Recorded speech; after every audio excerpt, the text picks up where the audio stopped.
ശമൂവേൽ ദീർഘദർശിയുടെ 2-ാം പുസ്തകം 18-ാം അധ്യായം 1 മുതൽ 3 വരെ തിരുവചനങ്ങൾ. ബറകമോർ. അനന്തരം ദാവീദ് തന്നോട് കൂടെയുള്ള ജനത്തെ എണ്ണി നോക്കി. അവർക്ക് സഹസ്രാധിപരെയും ശതാധിപരെയും നിയമിച്ചു.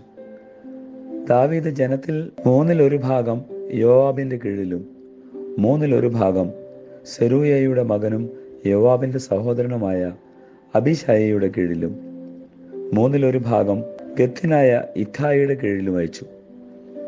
ഞാനും നിങ്ങളോട് കൂടെ വരുമെന്ന് രാജാവ് ജനത്തോട് പറഞ്ഞു. എന്നാൽ ജനം, അങ്ങ് വരേണ്ട, ഞങ്ങൾ തോറ്റോടേണ്ടി വന്നാൽ ഞങ്ങളുടെ കാര്യം ആരും ഗണ്യമാക്കുകയില്ല. ഞങ്ങളിൽ പകുതി പേർ മരിച്ചുപോയി എന്ന് വന്നാലും അതാരും ഗണ്യമാക്കുകയില്ല. അങ്ങോ ഞങ്ങളിൽ 10,000 പേർക്ക് തുല്യം. ആകയാൽ അങ്ങ് പട്ടണത്തിൽ ഇരുന്നു കൊണ്ട് ഞങ്ങൾക്ക് സഹായം ചെയ്യുന്നതാണ് നല്ലത് എന്ന് പറഞ്ഞു. കർത്താവേ, നിബിയന്മാരോടും സ്നേഹന്മാരോടും മാലാഖമാരോടും കൂടെ നിനക്ക് സ്തുതി പാടുവാൻ ഞങ്ങളെ യോഗ്യരാക്കണമേ. ആമേൻ.